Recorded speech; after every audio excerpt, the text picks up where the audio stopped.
All right, so good morning to each and every one of you. I hope all of you are doing fantastically well. Yes, हम लोग आ गए overall lecture number 7 पर. Mathematics for finance का भी ये lecture number 7 है. और कल हम लोगों ने क्या किया था? कल हम लोगों ने present value of annuity due का डिस्कशन अपना स्टार्ट कर दिया था. ठीक है, तो ये चैप्टर बस अपनी आखिरी सांसें गिन रहा है. आखिरी सांसों पर है ये वाला chapter. Let me just start with the present value of annuity regular.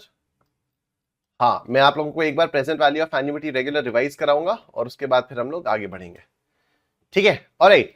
तो present value of annuity regular में हम लोगों ने क्या क्या बात की थी? देखो, मैंने इस एग्जांपल से स्टार्ट किया था कि अगर आपको 10,000 रुपए में देता हूं हर साल के एंड में फॉर द नेक्स्ट 4 इयर्स, और तो क्लियरली एक एन्युइटी रेगुलर है. क्यों? क्योंकि हर साल के एंड में आपको दे रहा हूं. हर साल आपको 10,000 रुपए दे रहा हूं, 4 सालों के लिए दे रहा हूं. तो 10,000 रुपए फिक्स्ड अमाउंट हो गया, रेगुलर इंटरवल्स पर हो गया क्योंकि एवरी ईयर मिल रहा है, और 4 सालों के लिए मिल रहा है तो fixed certain period of time भी हो गया. तो एन्युइटी की तो सारी कंडीशंस फुलफिल हो गई, और क्योंकि मैं आपको हर साल के एंड में देने वाला हूं तो इसलिए हो गया एन्युइटी रेगुलर. ठीक है, उसके बाद फिर मैंने कहा कि आप लोगों ने मुझसे कहा कि नहीं सर, हमें तो ये चिल्लर नहीं चाहिए, हमें एक इक्विवेलेंट पैसा आज ही चाहिए. तो मुझे क्या करना है? मुझे ये जो 10-10 हजार रुपए इस सबकी present value of annuity regular निकालनी है, इस सबकी प्रेजेंट वैल्यू निकालनी है. तो मैंने आपको बताया था कि सपोज ये टाइमलाइन है, ठीक है, और मैं आपको 10-10 हजार रुपए हर साल के एंड में देने वाला था. तो अब पहले साल के एंड में जो 10,000 रुपए खड़ा है उसकी आज की वैल्यू कैसे निकलेगी? इस तरह से निकलेगी. और ये वाला फॉर्मूला क्या है? ये सिंपल अमाउंट वाला फॉर्मूला है. जो कंपाउंड इंटरेस्ट में अमाउंट वाला फॉर्मूला होता है ना, ये सिंपली वो वाला फॉर्मूला है. इसमें कोई और नई चीज नहीं है या कोई और ऐसी चीज नहीं है कि भाई साहब ये क्या ही हो गया, ऐसा कुछ नहीं है. ठीक है, तो ये कंपाउंड इंटरेस्ट का अमाउंट वाला फॉर्मूला यहां पर आ गया है. अच्छा, उसके बाद एक मिनट, ऐसे कैमरा को पुट कर, ऐसा कैमरा को पुट कर. ठीक है, तो अमाउंट वाला फॉर्मूले को यूज करके हम लोगों ने प्रेजेंट वैल्यू निकाली, हम लोगों ने प्रिंसिपल की वैल्यू निकाल ली. उसके बाद जो दूसरे साल के एंड में है, दूसरे साल के एंड में जो 10,000 रुपए मिला है उसकी प्रेजेंट वैल्यू ये होगी. तीसरे साल के एंड में जो 10,000 रुपए मिला है उसकी प्रेजेंट वैल्यू ये होगी. और चौथे साल के एंड में जो 10,000 रुपए मिला है उसकी प्रेजेंट वैल्यू ये होगी. इन सभी वैल्यूज को अगर हम लोग जोड़ देंगे तो हमारे पास present value of annuity regular आ जाएगा 31,697 रुपीज. फिर मैंने आपको बताया था कि इस चीज को आप फॉर्मूला से भी कर सकते हो, और ये वाला फॉर्मूला मैंने आप लोगों को बताया था, और इससे रिलेटेड हम लोगों ने 2 क्वेश्चंस तो यहाँ पर क्लास में किए थे, और उसके बाद मैंने आप लोगों से कहा था अब आप लोग होमवर्क में कर सकते हो. ठीक है, I guess 2 questions we did here. तो एक तो ये वाला क्वेश्चन हम लोगों ने किया, और उसके बाद ये वाला क्वेश्चन हम लोगों ने किया था, और उसके बाद मैंने आप लोगों को 2 क्वेश्चंस होमवर्क में दिए थे. क्या ये दोनों क्वेश्चंस आप लोगों ने सॉल्व किए? Unable to solve 2 homework questions. अच्छा ठीक है, मैं करवाता हूं. Zainab good morning, Nandini good morning, Ansh good morning, Riddhi Chawariya good morning, Srishti Rastogi yes कर लिया आपने, Nishtha yes, Tejas yes, Neel yes, second वाला नहीं हुआ, फरहात अंसारी, हिमेश पुनानी. ठीक है, अब मैं आप लोगों को कुछ प्रैक्टिकल एस्पेक्ट्स बताता हूं. ठीक है, अब मैं आप लोगों को कुछ प्रैक्टिकल एस्पेक्ट्स बताता हूं. आप सब लोगों ने उसके बारे में सुना है क्या? आप सब लोगों ने ईएमआई के बारे में सुना है क्या? आप सब लोगों ने ईएमआई के बारे में सुना है? यस, ईएमआई के बारे में सुना है. ठीक है, अब मेरी बात सुनना ध्यान से. ईएमआई का मतलब होता है इक्वेटेड मंथली इंस्टॉलमेंट्स. ठीक है, यूजुअली आप लोगों के बीच में क्या होता होगा कि अगर मान लो आप में से किसी ने कोई फोन खरीदा, तो फोन ले लिया सपोज ईएमआई पर. ठीक है, अभी एप्पल का नया फोन आ रहा है, आईफोन 17 आ रहा है, तो अभी पता लगा 17 आया, वो उन्होंने 2-2.5 लाख रुपए का जितने का भी उन लोगों ने लॉन्च किया, आपने 2 लाख रुपए का फोन ले लिया. अब इमीडिएटली आपके पास 2 लाख रुपए नहीं है देने के लिए. ठीक है, इमीडिएटली आपके पास 2 लाख रुपए नहीं है देने के लिए. तो लेट्स से आपने 30,000 रुपीज तो अभी अभी पे किए, 30,000 रुपीज आपने अभी अभी पे किए. 2 लाख रुपीज का फोन है, आपने 30,000 रुपीज अभी पे किए, तो आपके पास कितना बचा? आपके पास बच गया 1,70,000 रुपीज. अब इस 1,70,000 रुपीज के लिए आप हर महीने कुछ कुछ पैसा देते रहोगे. ठीक है, आप हर महीने कुछ कुछ पैसा देते रहोगे. तो सपोज आप अगले 2 साल तक हर महीने लेट्स से 12-12 हजार दे रहे हो. ठीक है, हर महीने लेट्स से आप 12-12 हजार रुपए दे रहे हो. ठीक है, अब ये जो 12-12 हजार रुपए है, ये आप हर महीने दोगे फॉर द नेक्स्ट 2 इयर्स. क्या आपको ये अमाउंट, क्या ये आपको एन्युइटी की बू आ रही है इसमें? If you are about to pay 12,000 rupees at the end of every month for the next 2 years, तो क्या आप लोगों को इसमें एन्युइटी की बू आ रही है? राइट? आपको नहीं लगता कि अगर ये 12-12 हजार रुपए से बचना था, अगर आपको इन 12-12 हजार रुपयों से बचना था, तो you should have paid 1,70,000 rupees right now. You could either pay 12,000 rupees every month for the next 2 years, or you could pay 1,70,000 rupees right now. तो क्या मैं ये कह सकता हूं कि ये जो 12-12 हजार रुपए आप देने वाले हो एज एन एन्युटी, इन सब की जो प्रेजेंट वैल्यू आएगी वो आएगी 1,70,000 rupees? Can I say that? इन सब की जो प्रेजेंट वैल्यू आएगी वो आएगी 1,70,000 rupees. And this is exactly how the EMIs are calculated whenever you take a loan. ठीक है, हो सकता है आप में से किसी के दिमाग में ये आए कि सर ये लोन तो हमने थोड़ी लिया है, हमने लोन थोड़ी लिया है। लेकिन आप ये बात समझो, आप बैंक से जाकर 1,70,000 रुपीज लेते हो, या फिर आप 2 लाख रुपए के आईफोन को 30,000 रुपए देके दे देते हो, देके ले लेते हो। तो एक तरह से तो यही हो गया ना कि आपने 1,70,000 रुपीज वर्थ का आईफोन एक तरह से लोन पर ले लिया। You did not take cash of 1,70,000 rupees.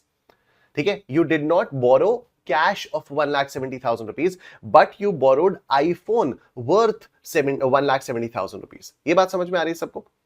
तो whenever you buy a product on EMI, it's like basically you're taking a loan.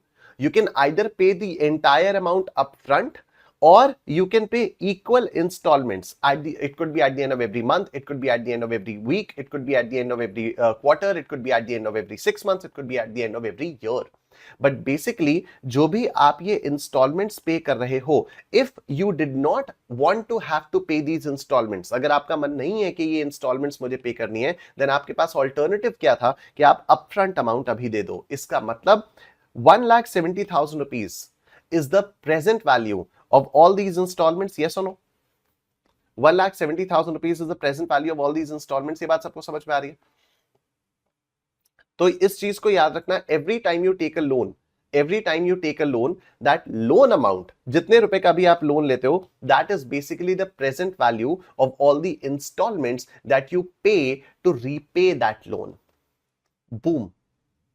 जब भी आप कोई लोन लेते हो या कोई भी प्रोडक्ट EMI पर परचेज करते हो, तो the worth of the product or the amount of loan is basically the present value of all the installments जो आप पे करने वाले हो आगे। Present value of all the instalments जो आप पे करने वाले हो आगे, क्योंकि जो भी आप इंस्टॉलमेंट्स पे करने वाले हो आगे, those are nothing but a series of annuity payments. ठीक है, तो इस पर एक बार जोर शोर से चैट बॉक्स में बूम बनता है, क्योंकि ये एक बहुत ही प्रैक्टिकल कॉन्सेप्ट है जो जिंदगी भर आपके काम आने वाला है। रिद्धि अग्रवाल, जैनब, कनक, सुहानी, अनमोल, फरहात, आकाश, नील, सृष्टि, अमित, हिमेश, शुभजीत, नंदनी, शेख, राहुल, शुभांगी, मीरल, लोकेश, यश, सुदीप्ति, दृष्टि, नाइस। ठीक है, तो ये वाली चीज है। अब सिमिलरली जो हम लोगों ने future value of annuity regular पढ़ी थी, उसकी एक प्रैक्टिकल एप्लीकेशन बता दूं क्या आप लोगों को? Future value of annuity regular की एक प्रैक्टिकल एप्लीकेशन बता दूं क्या आप लोगों को? पक्का बता दूं? ठीक है, बता दूं? ओके। जो हम लोगों ने बात की थी कि मुझे हम लोगों ने 2 क्वेश्चंस किए थे ना उस टाइप के, कि 25 साल के बाद I will be needing 6,25,000 rupees to buy a machine, and if that sinking fund investment is giving me 3% 3% per annum compounded annually, how much should I invest at the end of every year? How much should I invest at the end of every year? इस type के questions हमने किए थे कि redeem करने debentures. Now understand that these are not only mathematical questions. These are the concepts that you can apply in your daily lives. आप सब लोगों की एज अभी कितनी होगी? कोई 17 साल का होगा, कोई 18 साल का होगा, कोई 19 साल का होगा। ठीक है, ज्यादा से ज्यादा कोई 20 साल का हो जाएगा, राइट? सपोज आपको कोई एक कार खरीदनी है at the age of 25। Suppose आपको घर खरीदना है at the age of 30, right? अगर आपको घर खरीदना है एट द एज ऑफ 30 और आप एस्टिमेट कर रहे हो कि यार आज से 10 साल बाद मुझे घर खरीदना है, तो मुझे उसके लिए 2 करोड़ रुपए चाहिए, मुझे उसके लिए 2 करोड़ रुपए चाहिए। तो you explore the kind of investments जो आपको अच्छा खासा रिटर्न देते हैं, एंड देन यू डिसाइड कि मैं अभी से हर महीने या हर साल कितना कितना पैसा डालना शुरू करूं।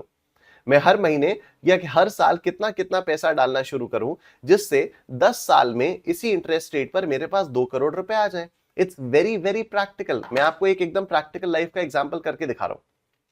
ठीक है, एकदम प्रैक्टिकल लाइफ का एग्जांपल करके दिखा रहा हूं आपको। ठीक है, आप लोगों ने SIP के बारे में सुना है क्या? Have you ever heard of a term called SIP? Have you ever heard of a term called SIP? SIP, yes, सब लोगों ने सुना है। SIP का मतलब क्या होता है? SIP का मतलब होता है systematic investment plan, this is nothing but a series of annuity payments. क्योंकि सिस्टमैटिक इन्वेस्टमेंट प्लान में क्या होता है, मैं अपने बैंक अकाउंट को ये इंस्ट्रक्शन देता हूं कि आप हर महीने की इस तारीख को, लेट्स से टुडेज डेट ले लेते हैं 13 सितंबर, तो मैंने कहा हर महीने की 13 तारीख को आप मेरे अकाउंट से 5,000 रुपए काट के इस वाले फंड में जमा कर देना, इस वाले फंड में जमा कर देना, ठीक है। और ये ऐसा करना आप अगले 10 सालों तक। क्या ये क्लियर कट एक एन्युइटी है? At the end of every month 5,000 rupees are being deducted and are invested in a fund for the next 10 years. क्या रेगुलर अमाउंट है? हाँ। रेगुलर इंटरवल्स पे है? हाँ, बिकॉज एवरी मंथ जा रहे हैं। क्या for a certain period of time है? हाँ, क्योंकि 10 साल के लिए जा रहे हैं। तो क्लियरली एक एन्युइटी हो गई ना, ठीक है। और मुझे अगर ये पता करना है कि 10 साल के बाद की मेरे पास वैल्यू 2 करोड़ होनी चाहिए, तो this is what the future value of annuity regular, yes और no? This is nothing but future value of annuity regular. Yes, this is future value of annuity regular. ये बात सबको समझ में आ रही है? ठीक है। तो अभी अगर मैं इधर आपको लेकर आता हूं, तो you just Google SIP calculator. मैं आपको एक चीज दिखा रहा हूं अभी, ठीक है, बस एक चीज दिखा रहा हूं, ध्यान से सुनना। अगर आप सिर्फ गूगल करते हो SIP कैलकुलेटर और यहां पर आप आते हो ग्रो वाले पे, अगर आप सपोज आ जाते हो, ठीक है, तो अब आपको क्या करना है, आपको एक्सपेक्टेड रिटर्न यहां पर हमने डाला है 12%, मतलब ये वाला फंड मुझे 12% का रिटर्न देगा। अगर मैं हर महीने 25-25 हजार रुपए डालूंगा फॉर द नेक्स्ट 10 years, तो मेरा टोटल इन्वेस्टेड अमाउंट हो जाएगा 30 lakh rupees, because I will be investing 25,000 rupees at the end of every month for 10 years। मेरा टोटल इन्वेस्टमेंट हो जाएगा 30 lakh rupees, but at the end of 10 years मेरे पास होगा 56 lakh rupees. At the end of 10 years मेरे पास होगा कितना? मेरे पास होगा 56 lakh rupees. Can you see that this 50 lakh rupees is nothing but future value of annuity regular? This 50 lakh rupees, that is a value at the end of 10 years, is nothing but future value of annuity regular. तो इसको use करके आप actually अपनी life के financial decisions ले सकते हो, और लेने भी चाहिए, ठीक है। लाइक अभी आप लोग बहुत छोटे हो, अभी आप लोग 17, 18, 19 साल के हो सकता है आपको लगे कि यार 25 साल की एज में ना मेरे को एक इंटरनेशनल ट्रिप करनी है, अब उस इंटरनेशनल ट्रिप में मैं आराम से 10 लाख रुपए खर्च करूंगी, ठीक है। या let's say you become a chartered accountant at the age of 22, ठीक है, मान लेते हैं you become a CA at the age of 22। अब आप 22 साल की एज में सीए बन गए। आपने सोचा कि यार 3 साल मैं लगकर काम करूंगी, और उसके बाद 3 साल के बाद, ठीक है, 3 साल के बाद जब मैं 25 साल की हो जाऊंगी, अभी मैं 22 की हूं, 22 पे अभी मैं काम करती हूं, एंजॉय भी करती हूं, और 25 साल की एज में 3 साल के बाद मुझे एक इंटरनेशनल ट्रिप करनी है। एक इंटरनेशनल ट्रिप में सिर्फ मेरा खर्चा लेट्स से सपोज 5 लाख रुपए का होगा, ठीक है। 25 साल की एज में मैं एक इंटरनेशनल ट्रिप करूंगी, और लेट्स से मेरा खर्चा उस समय 5 लाख रुपए का होगा। तो अब आपको टारगेट करना है 5 लाख रुपए, और 3 साल का आपको यहां पर टाइम होराइजन डालना है। और अब आप देखो कि आपको कितना इन्वेस्ट करने की जरूरत है हर महीने। अगर आप हर महीने 10,000 करते हो तो आपके पास 4,30,000 रुपए बन जाते हैं। अगर आप हर महीने इसको थोड़ा सा बढ़ा के 15,000 करते हो तो आपके पास 6,46,000 रुपए आ जाते हैं। अगर आप हर महीने 12,000 रुपए करते हो तो आपके पास 5,16,000 रुपए आ जाते हैं। बस बात खत्म।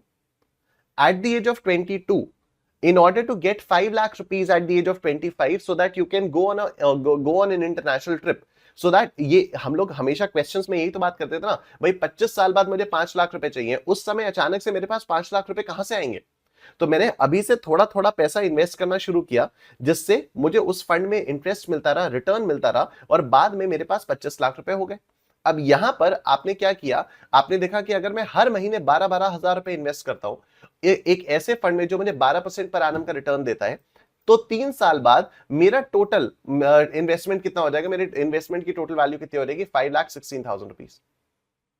अमेजिंग है? अमेजिंग लग रहा है आप लोगों को ये? And it's simple. It's very, very simple. You don't have to calculate anything. It's already there. It's just you have to know the concept to apply it properly. And you have to know the proper tools कि किन tools पर जाके apply किया जा सकता है। कनक, जैनब, शुभजीत, अनमोल, Shubhangi, Sheikh, Sameer, very nice. ठीक है, तो ये तो हो गई future value of annuity regular की एकदम प्रैक्टिकल एप्लीकेशन, जिसको आप अपनी डेली लाइव्स में यूज कर सकते हो। ठीक है, अब बहुत सारे लोग इसमें इस तरह से भी करते हैं कि यार चलो ठीक है, मैंने 22 की एज में नौकरी शुरू की, 25 में मुझे फॉरेन ट्रिप जाना है, 28 में मुझे शादी करनी है। अब शादी के लिए 1 करोड़ रुपए का खर्चा लगेगा, मेरे मम्मी पापा से ना मुझे लेना पड़े, तो मैं कुछ ऐसा करके यहाँ कहीं पर ऐसा इन्वेस्ट करती हूँ कि मेरे पास 28 की उम्र तक मेरे पास 1 करोड़ रुपए आ जाए, जिससे अपनी शादी अपने धूमधाम से करूंगी, अपने बलबूते पर करूंगी, पेरेंट्स को भी बुलाऊंगी। ठीक है, तो ऐसी वाली चीज है कि पेरेंट्स को एक पैसा खर्च ना करना पड़े, पूरी की पूरी शादी की जो कॉस्ट है वो मैं बेयर करूंगी। उसके बाद मुझे 30 साल की एज में घर खरीदना है, अपने हस्बैंड के साथ में घर खरीदूंगी, अपनी वाइफ के साथ में घर खरीदूंगा, उसके बाद फिर बच्चा होगा, बच्चे की एजुकेशन, मतलब everything has to be properly planned. अब वो कोई जितना भी प्लान जो कोई भी कर दे, ठीक है। अब कई सारे लोग सोच होंगे कि सर ये 25 साल की एज तक इंटरनेशनल ट्रिप तो सही था, ये क्या आप शादी घर बच्चे के बारे में बात करने लगे? सर वापस आ जाओ प्लीज। ठीक है, तो मैं वापस आ जाता हूं, राइट। रिद्धि कह रही है शादी ही नहीं करनी, वेरी नाइस, मैं भी ऐसे ही सोचता था। ठीक है, यश कह रहे निशु भैया को भी बुलाऊंगा शादी में, नाइस, ठीक है, वेरी गुड। ये बेचारा शादी टाइप ही नहीं कर पा रहा, पहले साशी टाइप कर रहा है, उसके बाद शादी टाइप कर रहा है, इतना एक्साइटेड हो गया है अपनी शादी को लेकर यश। रिद्धि कह रही है शादी ही नहीं करनी, यश इतना ज्यादा एक्साइटेड है, शादी टाइप ही नहीं कर पा रहे। Anyway, so this is basically the practical application of future value of annuity regular, ठीक है। और present value of annuity regular की एप्लीकेशन मैंने आपको बताई। Present value of annuity regular की एप्लीकेशन क्या हो गई? either I pay 1,70,000 rupees right now for an iPhone, और I make equal payments। अब वो equal payments monthly, annually, semi annually, quarterly कुछ भी हो सकते हैं। तो जो भी इक्वल पेमेंट्स में पे करूंगा उन सब की इक्विवेलेंट वैल्यू क्या होगी? उन सब की इक्विवेलेंट वैल्यू आज की होगी, ठीक है। ये प्रैक्टिकल एप्लीकेशंस हैं। तो अब यहां पर आप लोग आओ, देखो, एक तो क्वेश्चन मैंने आपको ये वाला होमवर्क में दिया था, the present value of an annuity of 80 rupees per year for 20 years. आप लोगों को दिखाई नहीं दे रहा है, अभी आपको दिखाई देगा, ठीक है। The present value of an annuity of 80 rupees for 20 years, ठीक है। तो एन्युइटी कितने की है? एन्युइटी 80 रुपीज की है, टाइम 20 ईयर्स का है, 5%, रेट ऑफ इंटरेस्ट है 0.05, NOCP is equal to 1।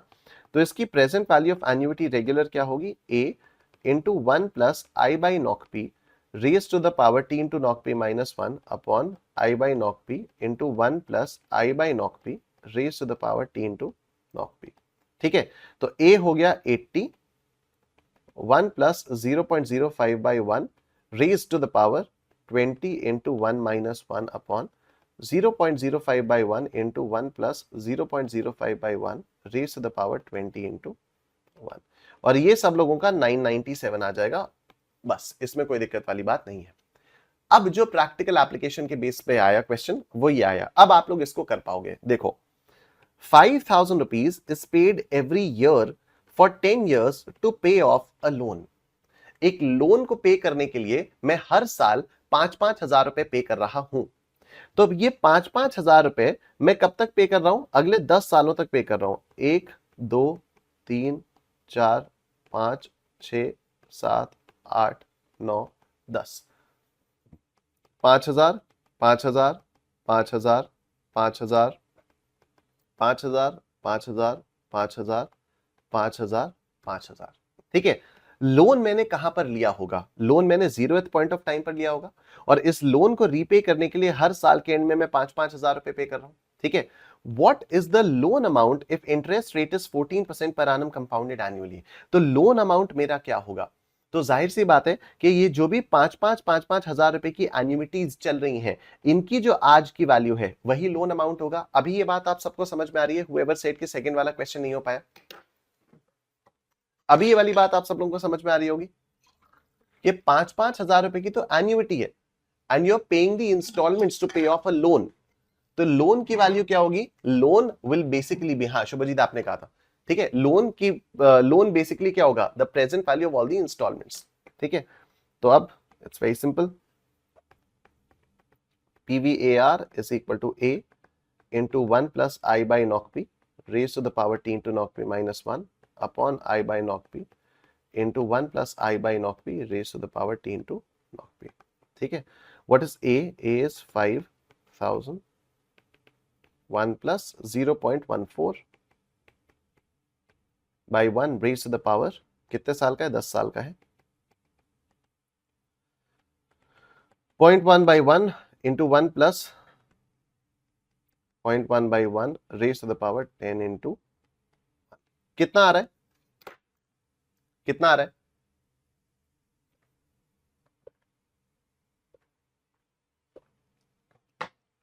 ऋषिक लोहिया ने एक बहुत ही प्यारा सवाल पूछा है कि जो लोन का इंटरेस्ट है क्या वो भी इन इंस्टॉलमेंट्स में इंक्लूडेड होता है? एब्सोल्युटली यस, एब्सोल्युटली यस, ठीक है, मैं आपको बताता हूं, देखो ऋषि कैसे आएगा। इसकी प्रेजेंट वैल्यू आप निकालो, कितनी आई है? 26,080 आई है सब लोगों की,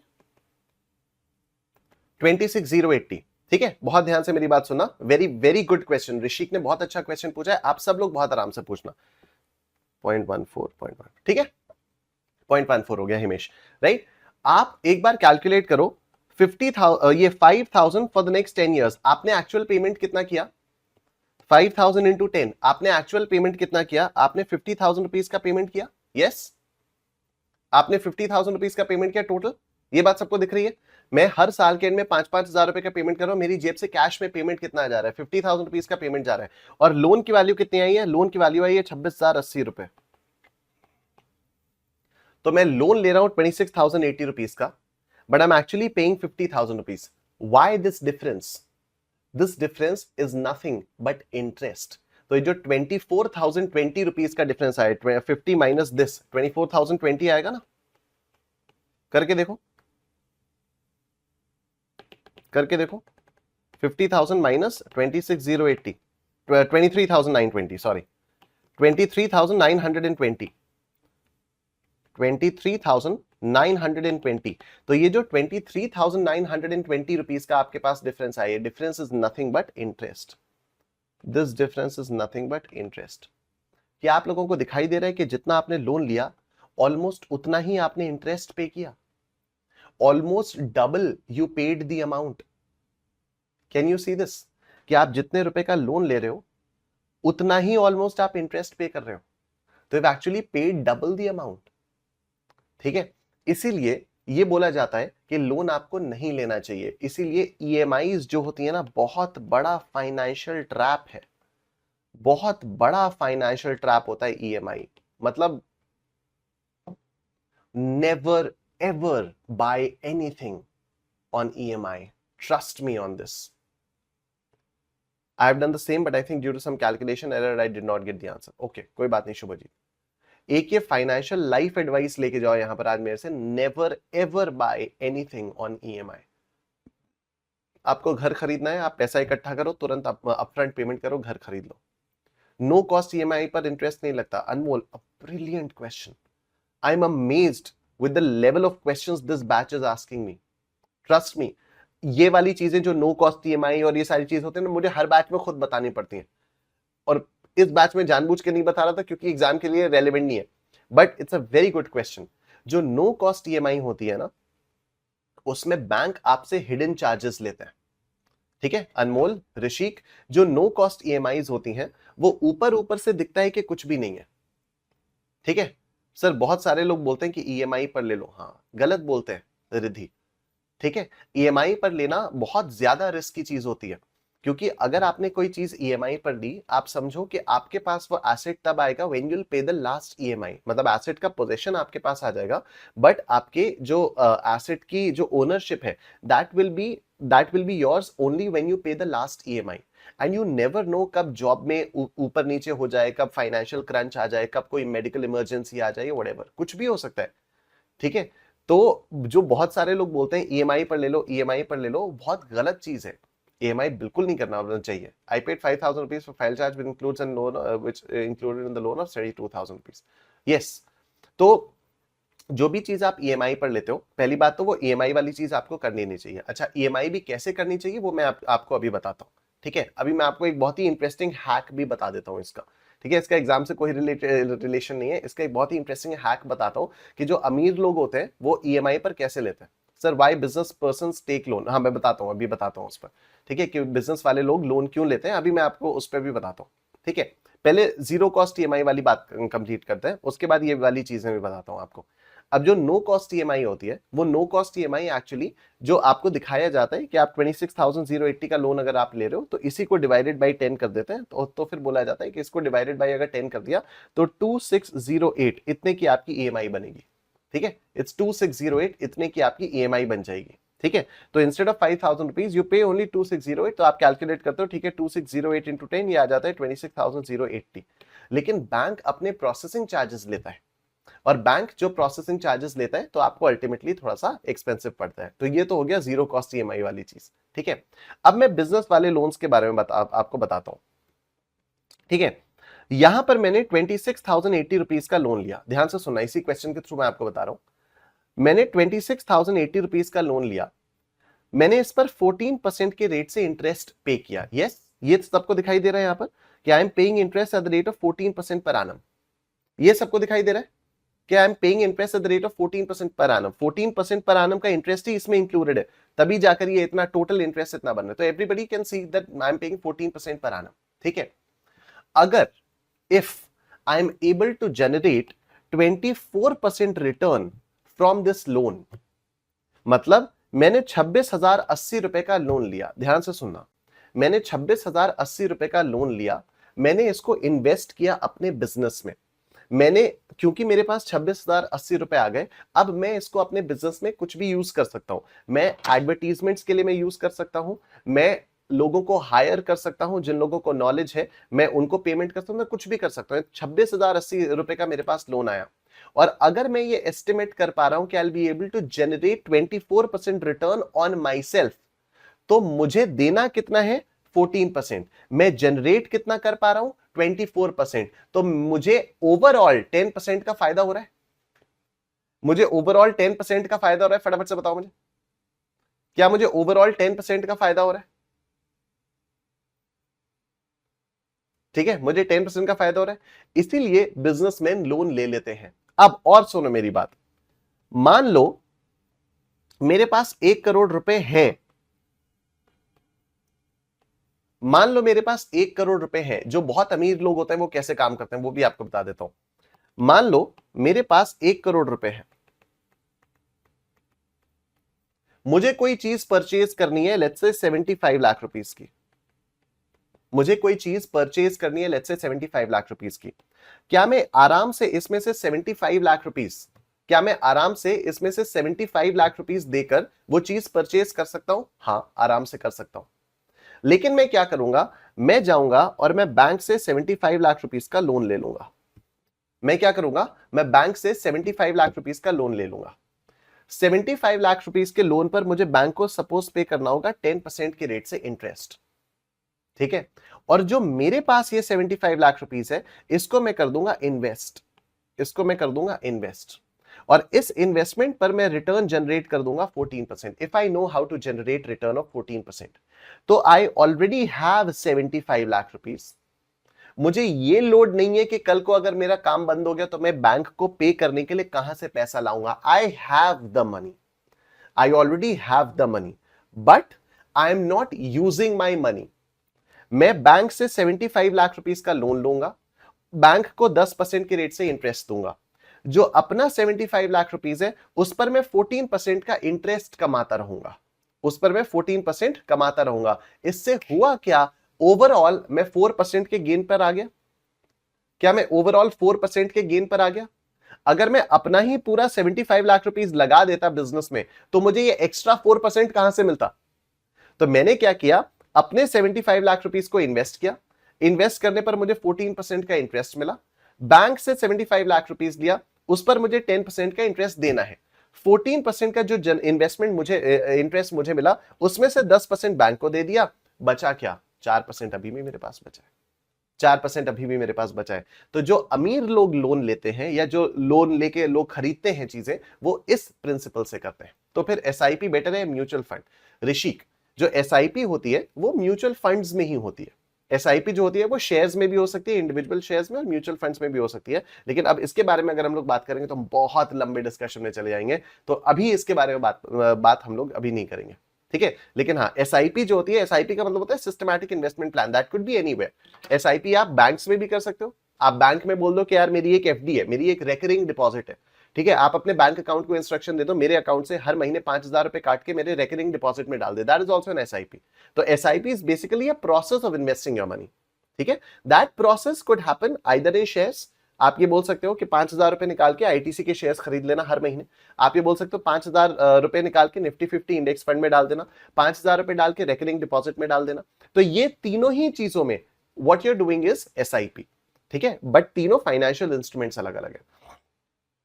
ठीक है, Shubhajit, moral, don't take loan for personal use, take loan only on business if give higher return then loan interest. Yes, ठीक है, चलो बहुत बहुत सारी बातें हो गई, मजा आया लेकिन अभी के डिस्कशन में। सर क्या था ये, बूम बूम, बस यही था। तो ये सारी प्रैक्टिकल चीजें यार जो हम लोग यहाँ पर सीए फाउंडेशन में पढ़ते हैं, बहुत सारी और प्रैक्टिकल चीजें आएंगी पूरे के पूरे सीए फाउंडेशन क्वांटिटेटिव एप्टीट्यूड के सिलेबस में, ठीक है। इसलिए जो लोग मैथ्स से डरते हैं ना, यहाँ पर वो टिपिकल वाला मैथ्स है ही नहीं, ठीक है। मनमोहन कह रहे हैं अगर बैंक अकाउंट में पैसा नहीं रहेगा तो क्या होगा, एसआईपी कैंसिल हो जाएगी, हाँ जी, ठीक है, फोड़ दिया। अंश, जैनब, नील, सुदीप्ति, हिमेश, तो this is not typical maths, ठीक है, this is applied mathematics, this is basically financial mathematics. और ये जो भी चीजें हम लोग यहाँ पर मैथमेटिक्स पर फाइनेंस में पढ़ रहे हैं ना, all these things will be relevant for CA intermediate financial management and CA final financial management. तो इंटरमीडिएट में आपका सब्जेक्ट है फाइनेंशियल मैनेजमेंट, ये सब उसका बेस है, बाकी जेडी सर आपको और अच्छे से पढ़ाएंगे, ठीक है। जो सीए फाइनल में एडवांस्ड फाइनेंशियल मैनेजमेंट है, वहां पर अभी जेडी सर फाइनल तो नहीं पढ़ाते हैं, लेकिन अगर बाद में कभी पढ़ाना उन्होंने शुरू किया तो मे बी वहां पर भी पढ़ाएंगे। But all these things are extremely interesting और ये बहुत प्रैक्टिकल है। बस क्या हो जाता है ना कि जो चार्टर्ड अकाउंटेंसी का कोर है that is not finance, that is accounting, taxation and auditing.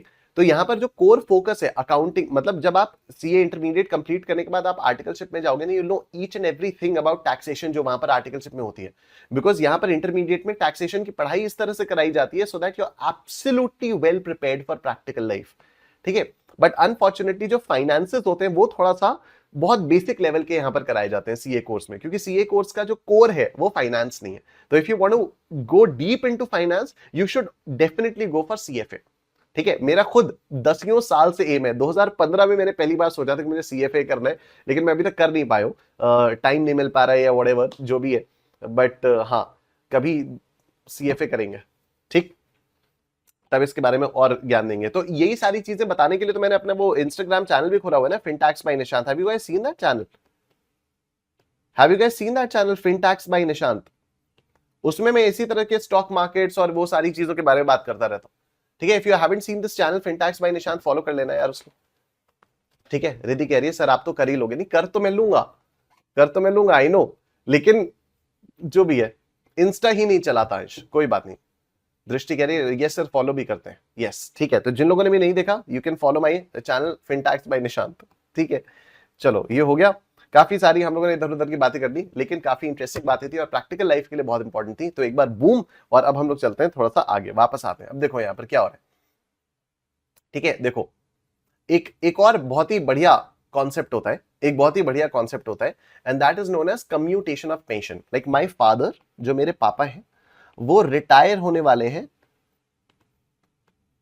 अप्रैल 2026 में, ठीक है। My father is a professor in Allahabad university, ठीक है। वो वहां पर पिछले 30-35 साल से पढ़ा रहे हैं, और अब अप्रैल 2006 में ही इज अबाउट टू टर्न 65, 26 अप्रैल 26 को उनका बर्थडे आएगा, एंड 26 अप्रैल को ही विल टर्न 65 इयर्स ओल्ड, ठीक है। तो 65 इयर्स ओल्ड की एज में वो वहां से यूनिवर्सिटी से रिटायर हो जाएंगे। बट क्योंकि ये गवर्नमेंट जॉब है, and my father joined way back in 1980s और 1990s, लेट 80s में पापा ने ज्वाइन किया था, तो उनको पेंशन मिलेगी अब, ठीक है। तो अब पापा को उम्र भर पेंशन मिलेगी, और पापा के बाद मम्मी को मिलेगी, क्योंकि ये फैमिली पेंशन है, ठीक है। तो this is something known as family pension. अब पापा को लाइफ लॉन्ग पेंशन मिलेगी। पापा 65 इयर्स के हैं, ठीक है। जब रिटायर होंगे पापा तो 65 इयर्स के हैं। मान लेते हैं कि एक लाइफ स्पैन पापा का लेट्स से 95 इयर्स तक का रहता है, ठीक है। लेट्स से 95 इयर्स तक का लाइफ स्पैन है, 95 क्यों मानूं, मेरे पापा मैं 100 साल मानूंगा, ठीक है। अगर मैं अपने पापा का एग्जांपल ले रहा हूं तो मैं 100 साल का एग्जांपल मानूंगा। अगर मैं रैंडम एक्स का एग्जांपल लेता हूं तो मैं बोल देता 90 साल, 95 साल, कुछ भी। अब मेरे पापा का एग्जांपल मैं ले रहा हूं, 100 साल मानूंगा लाइफ स्पैन, ठीक है। तो मान लो मेरे पापा का जो लाइफ स्पैन है वो 100 साल का है, ठीक है। तो now government of India will constantly keep on paying pension to my father for 35 years, ठीक है। Government of India will pay pension to my father for 35 years. For every month government of India will pay some pension, जो भी amount होगा, वो amount मुझे नहीं मालूम कितना भी है। तो 35 इयर्स के लिए गवर्नमेंट ऑफ इंडिया मेरे पापा को पेंशन पे करती रहेगी। अगर पापा चाहें तो पापा ये कह सकते हैं कि मुझे ये चिल्लड़ नहीं चाहिए तुम्हारा, हर महीने मुझे ये चिल्लड़ नहीं चाहिए, तुम एक काम करो, इसका एक इक्विवेलेंट पैसा मुझे आज दे दो, लंपसम। अज्यूमिंग कि पापा की पेंशन हर महीने 1-1 लाख रुपए की आती है, तो 1 lakh rupees every month, 1 lakh rupees every month into 12, ये साल का हो गया, इंटू 35, 4,20,00,000 रुपए। ठीक है, तो for the next 35 years assuming कि पापा को सरकार 4,20,00,000 रुपए देने वाली है, 1-1 लाख रुपए करके, और पापा कहते हैं कि नहीं इसको ना तुम आज दे दो, मुझे कुछ एक लमसम अमाउंट आज दे दो, तो जो भी पापा को पेंशन मिलने वाली है 1-1 लाख रुपए महीने की, आपको नहीं लगता कि सरकार उसकी प्रेजेंट वैल्यू निकालेगी और उसकी प्रेजेंट वैल्यू आज एक लमसम अमाउंट के तौर पर पापा को दे देगी?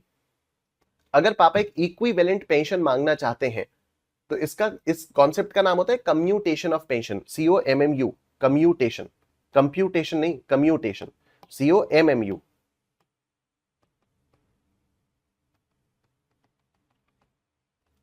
Commutation of pension. और सीए इंटरमीडिएट में जब आप लोगों को मैं टैक्स पढ़ाऊंगा तो मैं कम्यूटेशन ऑफ पेंशन के बारे में और ज्यादा डिटेल में बात करूंगा। अभी फिलहाल कितना हो गया कि कम्यूटेशन ऑफ पेंशन में क्या हो गया कि पापा कह रहे हैं कि यार मुझे हर महीने 1-1 लाख रुपए का चिल्लड़ नहीं चाहिए, मुझे आज एक लमसम इक्विवेलेंट पैसा कुछ दे दो जिसको मैं इन्वेस्ट करूं, तो मैं उस पर अपना बिजनेस में इन्वेस्ट कर पाऊं या फिर मैं उसको शेयर्स वगैरह में इन्वेस्ट कर पाऊं, तो मैं थोड़ा सा ज्यादा रिटर्न कमा पाऊं, ज्यादा पैसे उसमें से कमा पाऊं। ठीक है, मैंने बहुत बोला पापा को कि कम्यूट करवा लीजिए, पापा मानते ही नहीं। ठीक है, पापा कह रहे हैं हम कम्यूट नहीं करवाएंगे सर, बट गवर्नमेंट कैसे रेकन करेगी लाइफ एक्सपेक्टेशन, वो उनके फॉर्मूलाज होते हैं अनमोल। ठीक है, एक नॉर्मल लाइफ एक्सपेक्टेंसी वाला फॉर्मूला होता है। एंड ऑल्सो 100% पेंशन कम्यूट भी नहीं की जा सकती है, 60% के आसपास कम्यूट की जा सकती है। ठीक है, तो जितनी भी पेंशन सरकार देने वाली है उसका 60% कम्यूट करके पापा को आज देगी और बाकी 40% वो मंथली बेसिस पर ही मिलता रहेगा। ठीक है, होता है। ठीक है, उसके फॉर्मूलाज होते हैं, एवरेज लाइफ एक्सपेक्टेंसी होती है, हेल्थ जैसी भी चल रही है, लाइफस्टाइल चल रहा है, उसके बेसिस पर डिटरमिन किया जाता है। ठीक है, आओ देखते हैं। अब उसी कॉन्सेप्ट पर ये वाला क्वेश्चन है, Appu retires at 60 years receiving a pension of 14,000 rupees a year paid in half yearly installments for the rest of his life after reckoning his life expectation to be 13 years and that interest at 4% per annum is payable half yearly। ठीक है, अब इसका मतलब क्या हो गया कि अप्पू भैया 60 इयर्स की एज में आकर रिटायर हो गए हैं और उनको हर साल 14,400 रुपए की पेंशन मिल रही है, लेकिन ये हाफ ईयरली इंस्टॉलमेंट्स में मिल रही है, हाफ ईयरली इंस्टॉलमेंट्स में मिल रही है। तो मतलब हर 6 महीने बाद इनको कितना पैसा मिलेगा? 7,200 रुपीज का पैसा मिलेगा। क्या हर 6 महीने बाद इनको 7,200 रुपीज मिलेगा? ये सुनो, अप्पू को हर 6 महीने बाद 7,200 रुपीज मिलेगा। यस, ये तो एकदम क्लियर है। Rishi Kanmol, very good. तो can I say that 7,200 rupees is the amount of annuity? Yes, Niharika, Neel. तो amount of annuity is 7,200 rupees after reckoning is life expectancy to be 13 years. का मतलब हो गया ये मानते हुए कि 13 साल तक अभी इनको और जिंदा रहना है, तो t is equal to 13 years, t is equal to 13 years. Interest कितना हो गया? इंटरेस्ट हो गया 0.04, इंटरेस्ट हो गया 0.04, नॉकपी हो गया 2। What single sum is equivalent to his pension? What single sum is equivalent to his pension? तो ये क्या होगा? PVAR आपको निकालना है। यस, अब यहां पर कई सारे लोगों का ये भी डाउट आता है कि सर ये कैसे पता चला कि प्रेजेंट वैल्यू निकालनी है, फ्यूचर वैल्यू निकालनी है? एन्युइटी की फ्यूचर वैल्यू भी तो निकाल सकते हैं। तो आई ऑलवेज आस्क देम कि सपोज आप हो अप्पू, आप रिटायर होने वाले हो 60 साल की एज में। ठीक है, आप रिटायर होने वाले हो 60 साल की एज में, आपको पता है कि आपकी लाइफ एक्सपेक्टेंसी 13 साल की है, आपको 14,400 की पेंशन मिल रही है और आप कह रहे हो कि नहीं नहीं मुझे तो ये चिल्लड़ नहीं चाहिए, मुझे तो एक पैसा चाहिए। तो आप अपने डेथ बेड पर चाहोगे कि आपकी चिता पर ये जितना भी फ्यूचर है उसको लगा के उसको जला दिया जाए, या आप चाहोगे कि भैया जब तक जिंदा हूं तभी तो दो ना? ठीक है, ये बात समझ में आ रही है? तो अगर पेंशन की आपको सिंगल सम निकालना है तो वो कॉमन सेंस कहती है कि आपको प्रेजेंट वैल्यू निकालनी होगी ना, फ्यूचर वैल्यू थोड़ी निकालनी होगी। यस, दृष्टि, फरहात, ग्रेट। तो अब आपको प्रेजेंट वैल्यू निकालनी है। अनमोल का आंसर इसलिए नहीं आ पाए क्योंकि उसने 14,400 रुपए की एन्युइटी मान ली थी। ठीक, a into 1 plus I by NOCP raise to the power t into NOCP minus 1 upon I by NOCP into 1 plus I by NOCP raise to the power t into NOCP. ठीक है, a is 7,200, 1 plus 0.04 by 2 raised to the power 13 into 2 minus 1 upon 0.04 by 2 into 1 plus 0.04 by 2 raised to the power 13 into 2। कितना आ रहा है ये? 0.04 by 2 plus 1 into power 2, 3, 4, 5, 6, 7, 8, 9, 10, 1, 2, 3, 4, 5, 6, 7, 8, 9, 20, 1, 2, 3, 4, 5, 6 into 0.04 by 2 m plus 0.04 by 2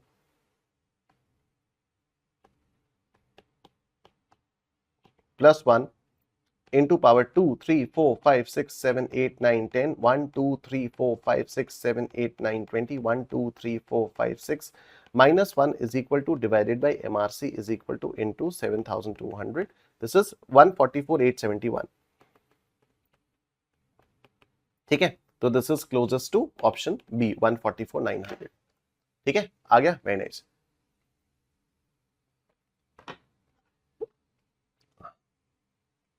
Riddhi कह रही है sir ये फॉर्मूला कब कहां कौन सा यूज करना है, इसमें बड़ा कंफ्यूजन होता है कोई टाइम. कोई बात नहीं, ये आपको तभी समझ में आएगा जब आप क्वेश्चन पढ़ के उसको समझोगे कि हो क्या रहा है. ठीक है, सी फॉर्मूलास आप लोगों को लिख लिख के याद करने होंगे. जैसे मैं आपको बता रहा हूं कि क्वेश्चन किया उसके बाद फॉर्मूला लिखा, लेकिन अब प्रॉब्लम आती है कि कब कहां कौन सा फॉर्मूला यूज कर रहे हैं. तो for that you will actually have to read the question. आप मुझे देखते हो रिद्धि मैं कैसे क्वेश्चन को पढ़ के उसको तोड़ तोड़ के हिंदी में कन्वर्ट करता हूं. ठीक है, जैसे इस वाले क्वेश्चन में, चलो अगला वाला क्वेश्चन मैं आपको फिर से दिखाता हूं. ठीक है, although I have been doing this from the very first day itself कि कैसे पता चल रहा है. देखो, एस बोरोस 5 लाख रुपए टू बाय अ हाउस. ठीक है, सुनना, एस ने 5 लाख रुपए उधार पर लिए मकान खरीदने के लिए. ठीक है, ध्यान से सुनना, एस ने 5 लाख रुपए उधार लिए मकान खरीदने के लिए. उधार ये कब लेगा? आज लेगा, 10 साल बाद लेगा, 20 साल बाद लेगा? उधार ये आज लेगा. तो ये 5 लाख रुपए प्रेजेंट वैल्यू हो गई. ठीक है, ये 5 लाख रुपए प्रेजेंट वैल्यू हो गई. किसकी प्रेजेंट वैल्यू होगी? सिंगल अमाउंट की हो सकती है, एन्युइटी रेगुलर की हो सकती है, एन्युइटी ड्यू की हो सकती है, और तो कुछ नहीं हो सकता. Present value could be of a single amount standing at the end of 10 years. Present value could be of an annuity which is payable after every year or after every period, and or it could be present value of an annuity due जो कि आपको हर period के beginning में पे करनी है. Present value 5 lakh रुपए, ये तो क्लियर हो गया.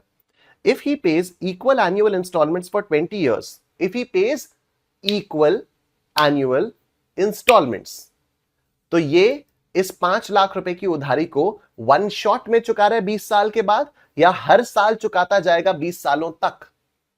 हर साल चुकाता रहेगा. हर साल चुकाएगा तो क्या ये एन्युइटी हुई? ये एन्युइटी हो गई, एन्युइटी रेगुलर हो गई. ठीक है, तो present value of annuity regular, present value of annuity regular is 5 lakh रुपए. क्या ये present value of annuity regular आई है 5 लाख रुपए? अभी आपको समझ में आ रहा है रिद्धि कि कैसे पता चला कि this is present value of annuity regular? ये कैसे पता चला कि this is present value of annuity regular? अच्छा, somebody also asked me कि अभी शायद पिछले क्वेश्चन में somebody also asked me, हाँ ये आकाश कह रहे हैं रेगुलर कैसे हुई, क्योंकि यहां पर ड्यू के बारे में कोई इंफॉर्मेशन नहीं दी हुई है. फ्यूचर वैल्यू वाले क्वेश्चन में भी जब हम लोगों ने ड्यू पढ़ा था तो आपने देखा था ना, स्टार्टिंग फ्रॉम टुडे था या फिर कमेंसिंग नाउ था. तो जब अगर स्टार्टिंग फ्रॉम टुडे या कमेंसिंग नाउ टाइप के फ्रेजेस या वर्ड्स दिए हुए हैं तब समझ में आता है कि ड्यू है, अदरवाइज इट्स ऑलवेज रेगुलर. ठीक है, अगर स्पेसिफिकली क्वेश्चन में मेंशन नहीं है कि वो ड्यू है तो वो हमेशा रेगुलर मानी जाएगी. ठीक है, तो ये भी क्या मानी जाएगी? यहां पर ये दिया हुआ है क्या? If he pays equal annual instalments for 20 years starting now, commencing now, starting from today, ऐसा कुछ दिया है क्या? नहीं दिया है, तो इसलिए इसको एन्युइटी रेगुलर ही माना जाएगा. ठीक है, ओके डन. ठीक है, तो if he pays equal annual instalments for 20 years, तो अभी टाइम कितना हो गया? टाइम हो गया 20 years and 10% interest on outstanding balance. Rate of interest क्या हो गया? 10%. What will be the equal annual instalment? तो नॉकपी आपका 1 है. इक्वल एनुअल इंस्टॉलमेंट क्या होगा? तो आपसे क्या पूछा जा रहा है? आपसे अमाउंट ऑफ एन्युइटी पूछी जा रही है. सिंपल. ठीक, तो A is equal to PVAR upon 1 plus I by NOCP raised to the power t into knock p minus 1 upon I by knock p into 1 plus I by knock p raised to the power t into knock p.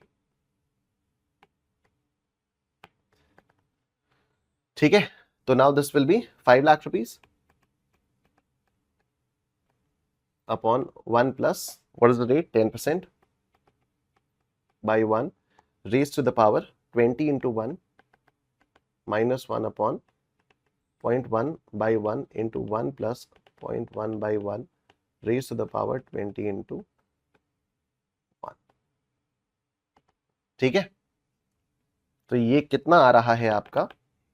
0.1 by 1 plus 1 into power 2, 3, 4, 5, 6, 7, 8, 9, 10, 1, 2, 3, 4, 5, 6, 7, 8, 9, 20 into 0.1 by 1 m plus 0.1 by 1 plus 1 into power 2, 3, 4, 5, 6, 7, 8, 9, 10, 1, 2, 3, 4, 5, 6, 7, 8, 9, 20, minus 1 is equal to divided by MRC, MRC is equal to M plus 5 lakh divided by MRC is equal to 58,729.82।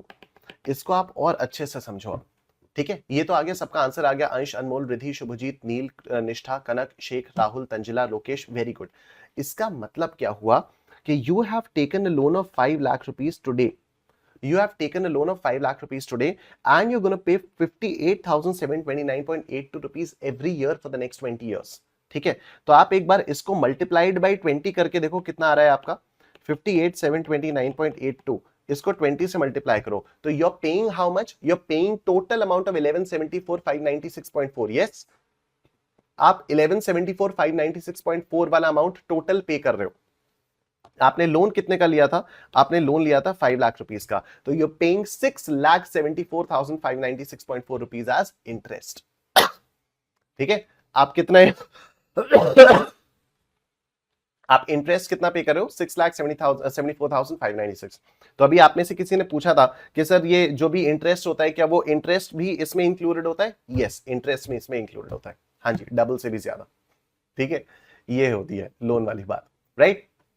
आओ next question देखो। A loan of 10,000 rupees is to be paid back in 30 equal installments. ध्यान से सुनना फिर से, ठीक है। Loan 10,000 रुपए का है, उसको 30 इक्वल इंस्टॉलमेंट्स में पे करना है।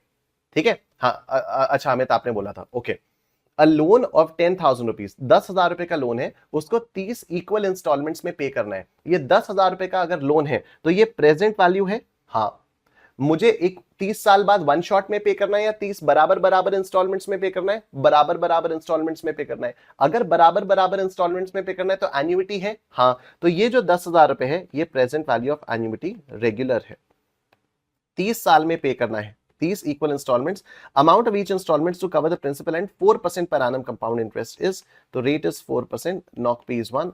एन्युइटी की वैल्यू आपको निकालनी है। क्या ये एन्युइटी की वैल्यू आप लोग अपने आप से निकाल सकते हो? अभी ये वाला क्वेश्चन हो जाएगा, अमाउंट ऑफ एन्युइटी निकालना है आपको। सेम फॉर्मूला, सेम तरीके से आपको वैल्यूज को पुट करके अमाउंट ऑफ एन्युइटी निकालना है। हो जाएगा ये वाला क्वेश्चन? यस, तो ये वाला क्वेश्चन आप लोग प्लीज होमवर्क में कर लेना। डन। चलो, Ridhi, Rahul, Akash, Nishtha, Drishti, Farhad, Shaikh, Kanak, Neel, loving the energy in the chat section guys, seriously मजा आ रहा है एकदम। ठीक, नेक्स्ट देखो। Ali Baba borrows 6 lakh rupees housing loan at 6%। ठीक है, 6 लाख रुपए का हाउसिंग लोन लिया अली बाबा ने 6% के रेट पर। तो ये जो 6 लाख रुपए है ये प्रेजेंट वैल्यू है।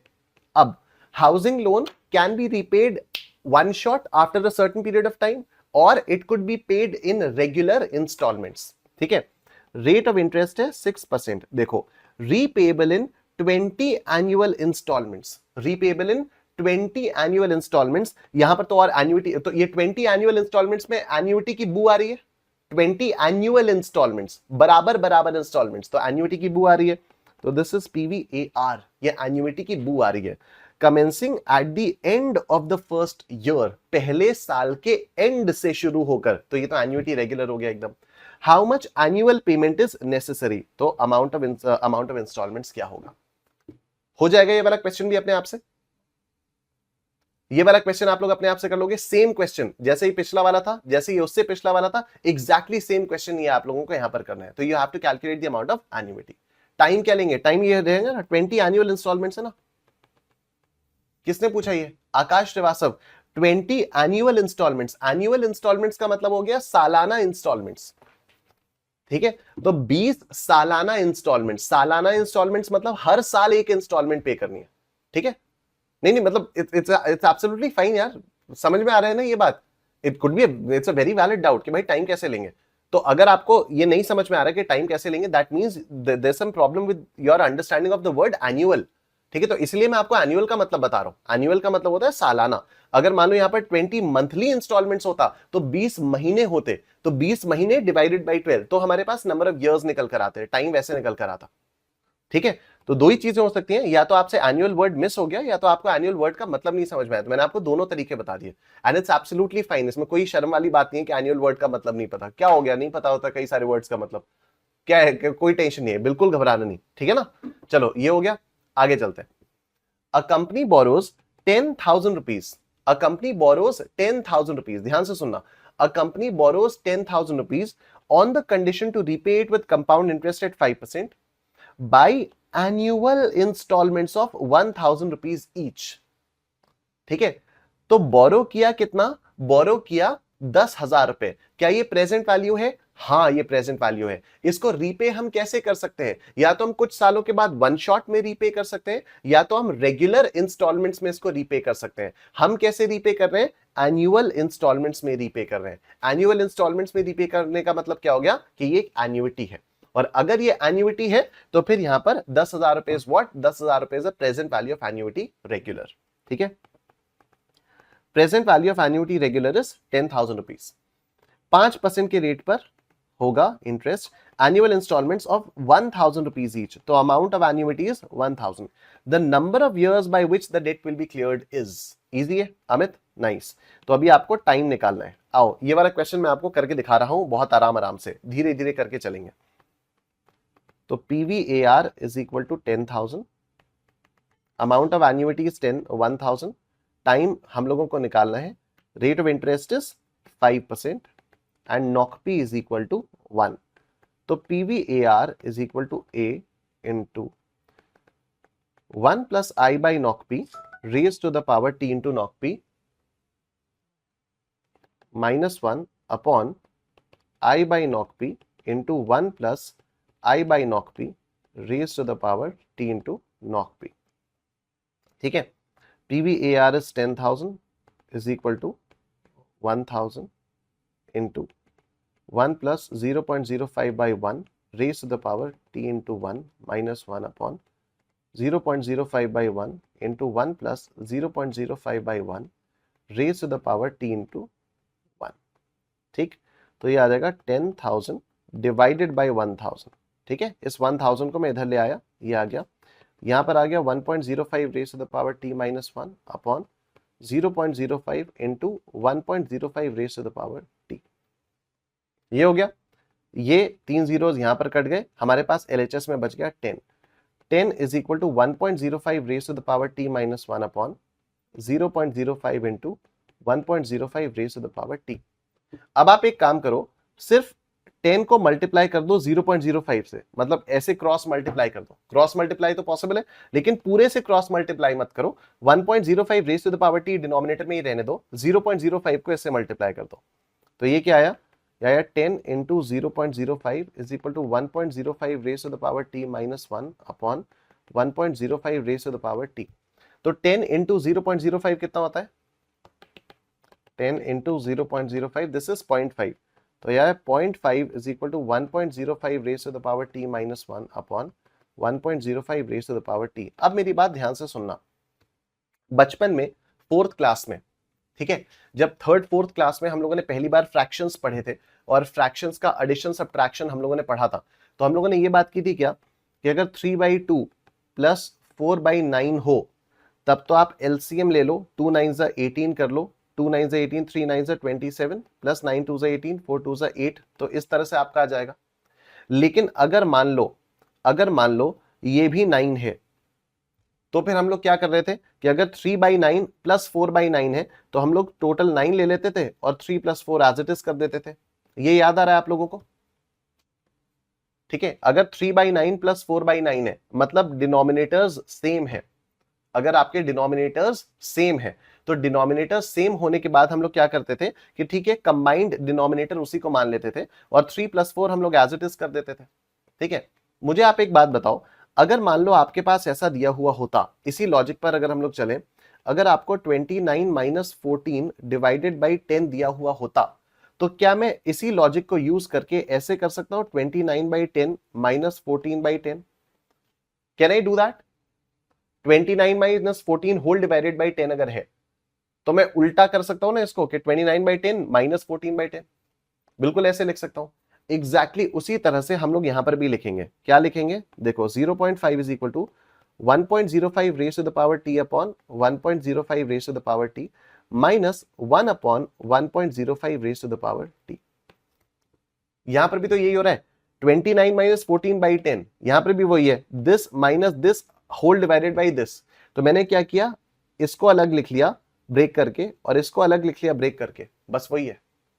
ठीक है, 1.05 raise to the power T upon 1.05 raise to the power T minus 1 upon 1.05 raise to the power T. मैंने एग्जैक्टली बस अलग अलग करके लिख लिया। ठीक है, अब क्या होगा, ये और ये कट जाएगा, ये और ये कट जाएगा, तो हमारे पास क्या बचेगा, हमारे पास बचेगा 0.5 is equal to 1 minus 1 upon 1.05 raise to the power T. ठीक है, ये कटने के बाद न्यूमरेटर डिनोमिनेटर कटने के बाद हमारे पास 1 बचेगा। तो अब हम लोग क्या करेंगे, अब हम लोग इसको ऐसे लिखेंगे, ये जो नेगेटिव वाली चीज है इसको हम LHS में ले आएंगे, इसको RHS में ले आएंगे। तो ये जो नेगेटिव वाली चीज है ये क्या हो जाएगी, यहां पर आके पॉजिटिव हो जाएगी। 1 upon 1.05 raise to the power T is equal to 1 minus 0.5। ये ना 1 तो पहले से था और ये 0.5 RHS में आ गया, तो ये हो गया माइनस 0.5।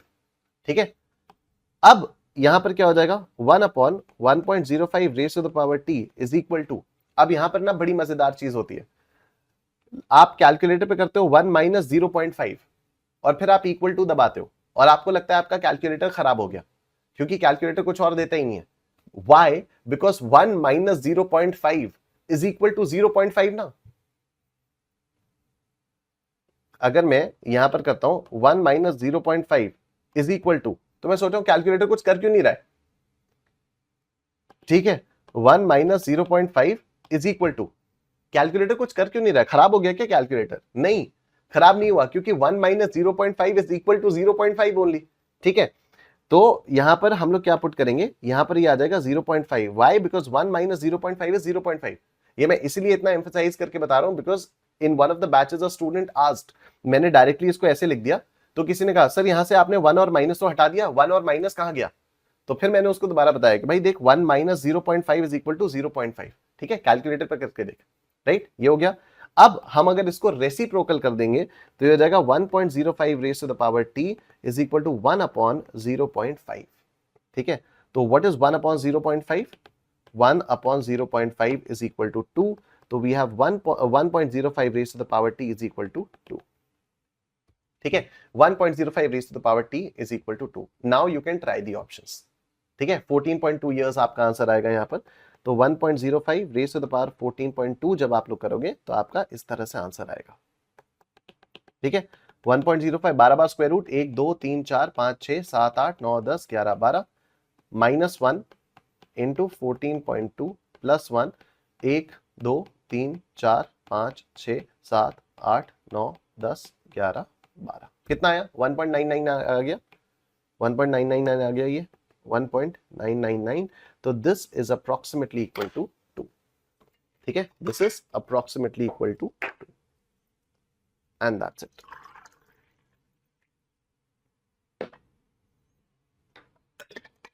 आकाश, आदित्य, कनक, निहारिका, दृष्टि,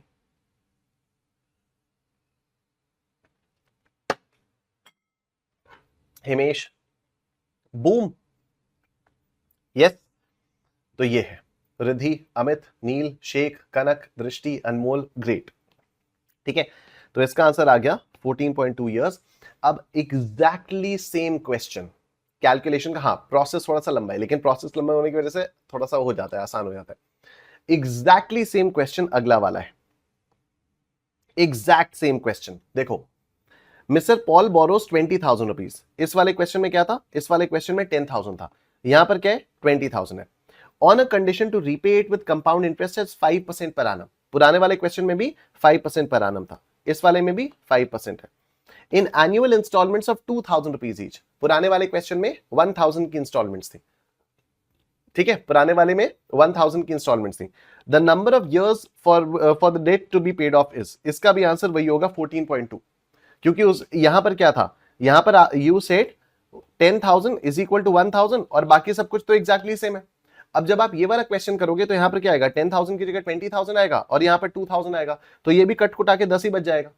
20,000 डिवाइडेड बाई 2,000, ये भी तो वही आ जाएगा, है ना। रिद्धि कह रही है अच्छा हुआ कैलकुलेटर अलाउड है। अनमोल कह रहा है होमवर्क दे दो। यस, होमवर्क ही देंगे। अमित कह रहे हैं सर ऐसा क्वेश्चन एग्जाम में आता है, कभी कभी आ जाता है।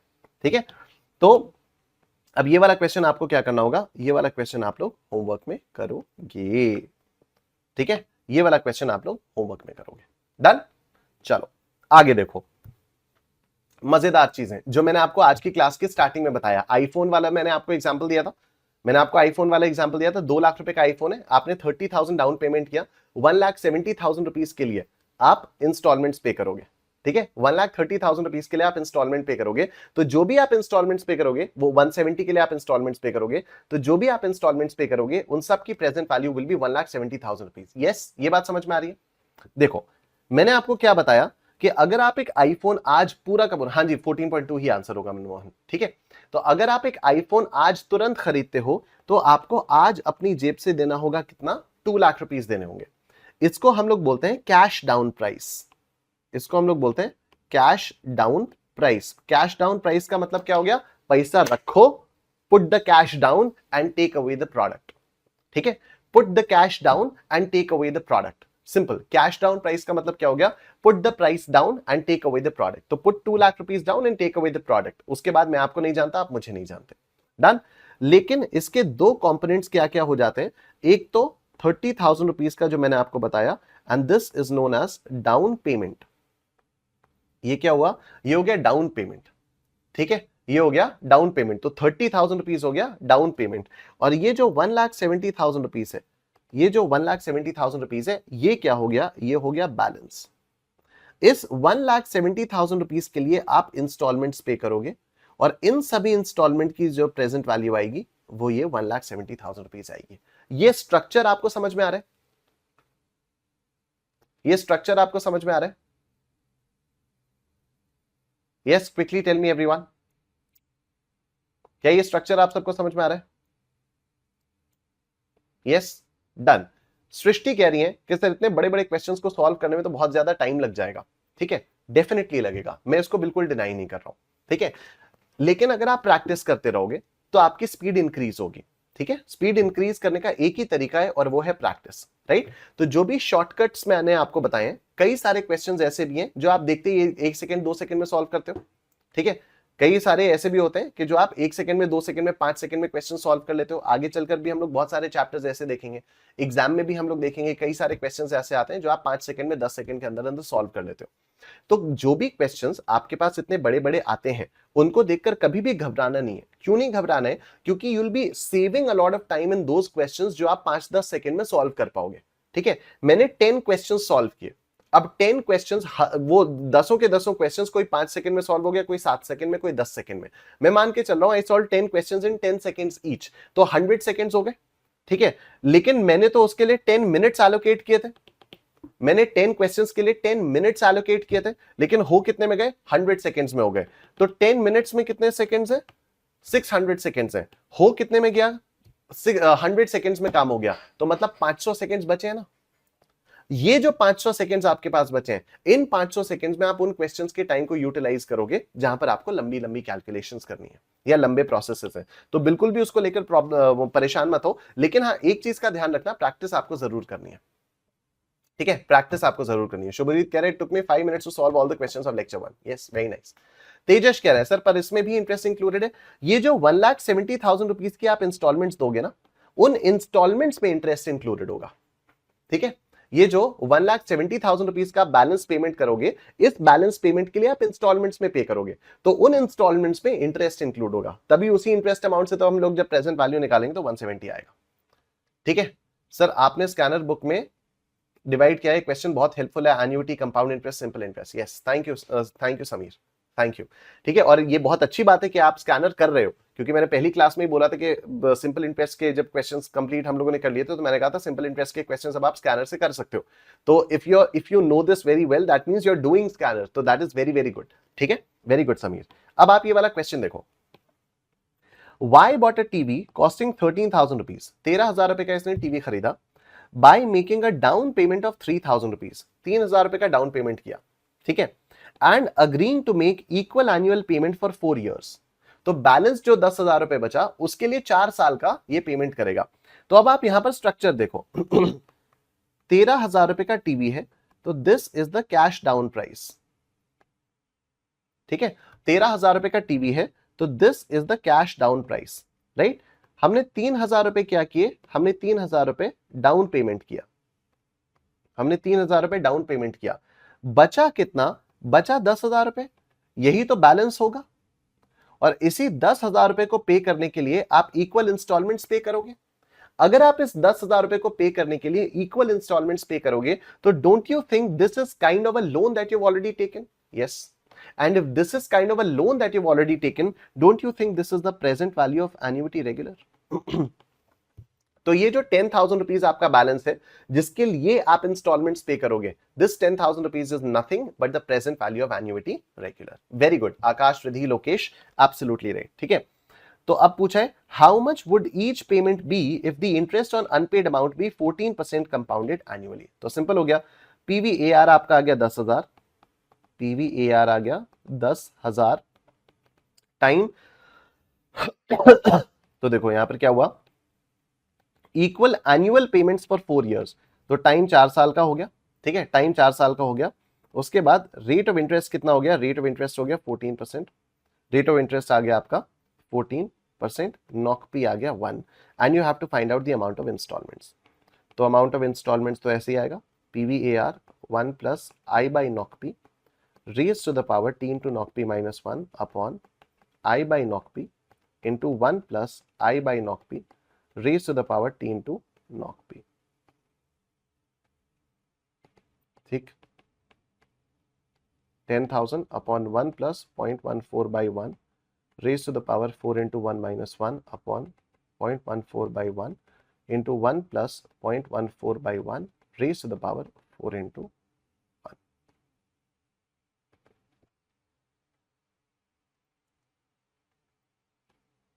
ठीक है, 0.14 by 1 plus 1 into power 234 into 0.14 by 1 m plus 0.14 by 1 plus 1 into power 234 minus 1 is equal to divided by MRC. MRC is equal to m plus 10,000 divided by MRC is equal to 3432.05. ठीक है, 3432.05। Very good, बहुत बढ़िया। नील, आदित्य, रिधि, लोकेश, निष्ठा, कनक, यश, शुभजीत, आकाश, very nice. तो ये जो 10,000 रुपए का बैलेंस है, इसको आप 3,432 रुपए 5 पैसे की इंस्टॉलमेंट्स में पे करोगे, पूरा 4 इंस्टॉलमेंट्स में। ठीक, नेक्स्ट देखो, a man purchased a house valued at 3 lakh rupees. 3 lakh रुपए के वैल्यू का इसने मकान खरीदा। He paid 2 lakh rupees at the time of purchase. इसने खरीदते समय 2 लाख रुपए दिए and agreed to pay the balance with interest at 12% per annum compounded half yearly in 20 equal half yearly installments। ठीक है, तो इसने क्या किया, इसने कहा कि मैं 2 लाख रुपए तो अभी दूंगा। तो मकान कितने का है, मकान 3 लाख रुपए का है। इसने कहा मैं 2 लाख रुपए तो अभी तुरंत दूंगा, ये क्या हो गया, डाउन पेमेंट। और जो बैलेंस बचा 1 लाख रुपए का, इसके लिए कह रहा है कि मैं 20 इंस्टॉलमेंट्स में दूंगा, जो कि हाफ ईयरली इंस्टॉलमेंट्स होंगी। ठीक है, तो हर 6-6 महीने बाद मैं इंस्टॉलमेंट्स दूंगा और ऐसी 20 इंस्टॉलमेंट्स दूंगा। टाइम बताओ, टाइम कितना है इसमें?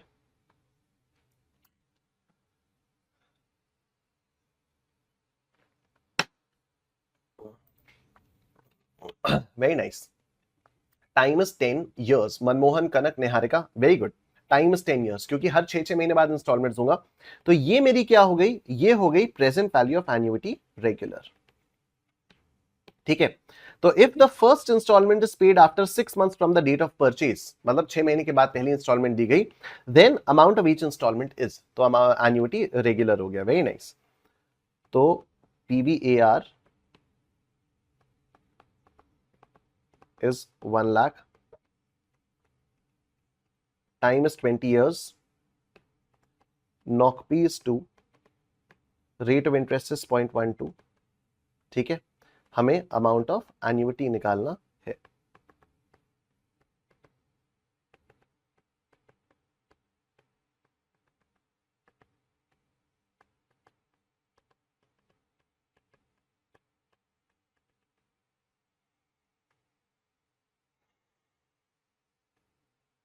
ठीक, 1 लाख डिवाइडेड बाई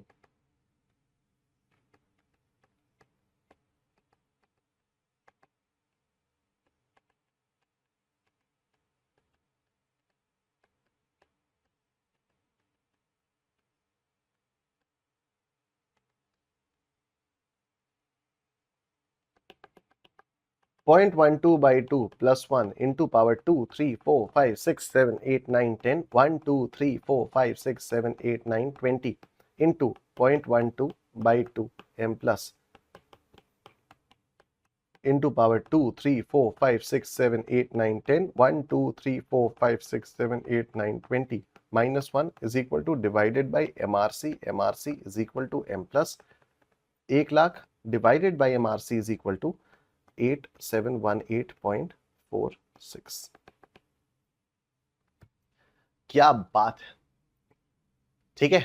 मनमोहन कह रहा है भैया टाइम 10 इयर्स होगा। यस, ठीक। निहारिका, नील, कनक, यश, शुभजीत, रिधि, इफ PVAR दिया है तो डिवाइड करना है एंड अमाउंट दिया है तो इनटू करना है। शेख, ये मैं ऐसे नहीं बता पाऊंगा यार, ठीक है। ये आपको ऐसे सोचना भी नहीं चाहिए, ये ना फिर थोड़ा सा रटने की डायरेक्शन में जा रहे हो आप, है ना।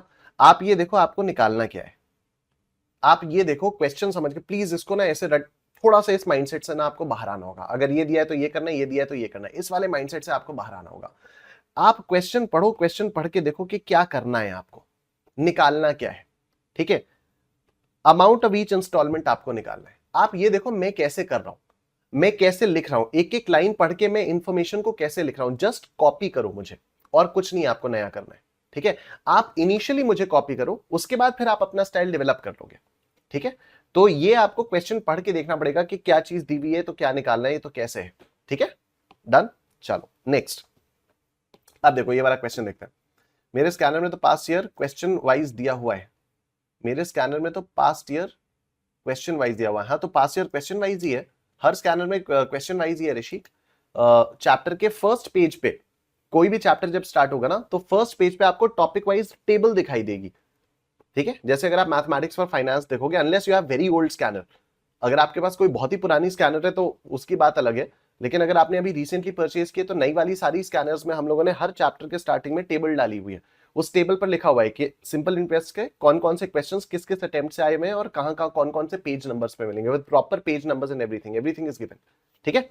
चलो अभी देखो, a person bought a house, ध्यान से सुनना, ठीक है। A person bought a house, ठीक है, 2 महीने पहले। हाँ, तो ऋषि का आप देखना ना, क्वेश्चंस तो आपको ईयर वाइज ही मिलेंगे, लेकिन चैप्टर के स्टार्टिंग में आपको जो पेज मिलेगा ना, वो मैं कह रहा हूं हर चैप्टर के स्टार्टिंग में पहले पेज पे आपको टेबल दी हुई होगी, ठीक है। मतलब ऑब्वियसली जिन चैप्टर्स में डिवीजन की जरूरत नहीं है उन चैप्टर्स में नहीं दी हुई होगी, लेकिन जैसे ये मैथमेटिक्स फॉर फाइनेंस है उसमें मिलेगी आपको, ठीक है।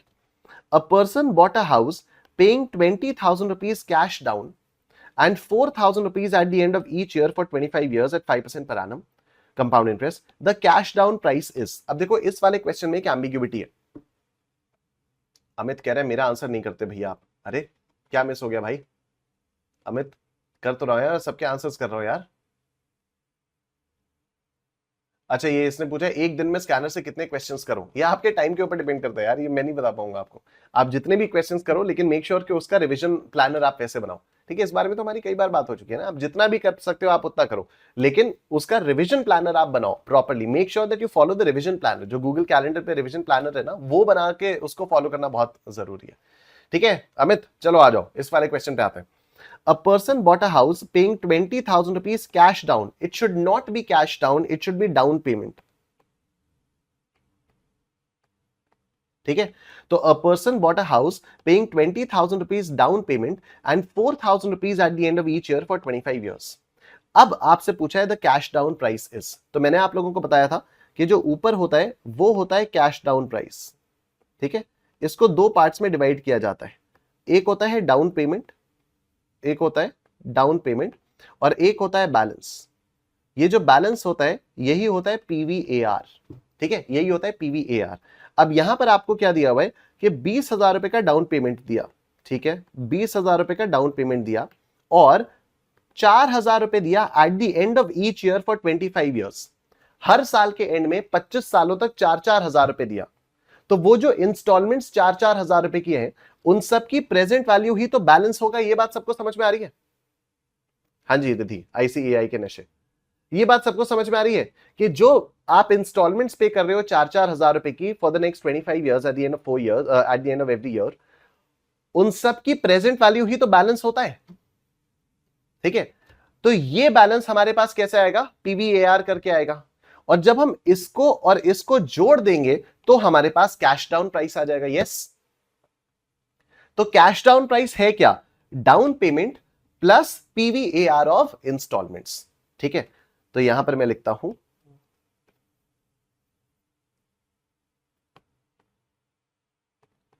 Cash down prices,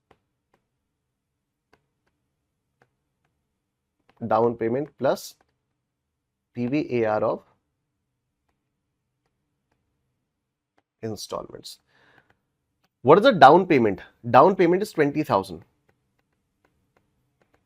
plus PVAR of installments ऐसा आएगा A into 1 plus I by knock P, A into 1 plus I by knock P raised to the power T into knock P minus 1 upon I by knock P into 1 plus I by knock P raised to the power T into knock P। ठीक है, तो this is 20,000 plus A 4,000 into 1 plus क्या rate है 5%।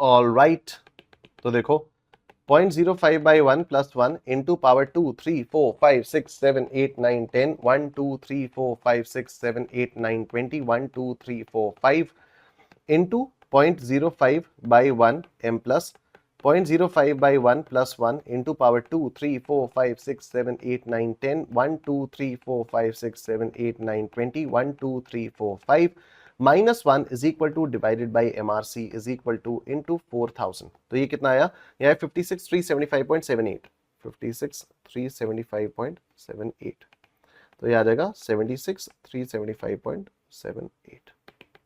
तो this is the cash down price 76,375.78। Very nice. ठीक है, Kanak, Himesh, Niharika, Nishtha, Riddhi, Lokesh, Neel, very very nice.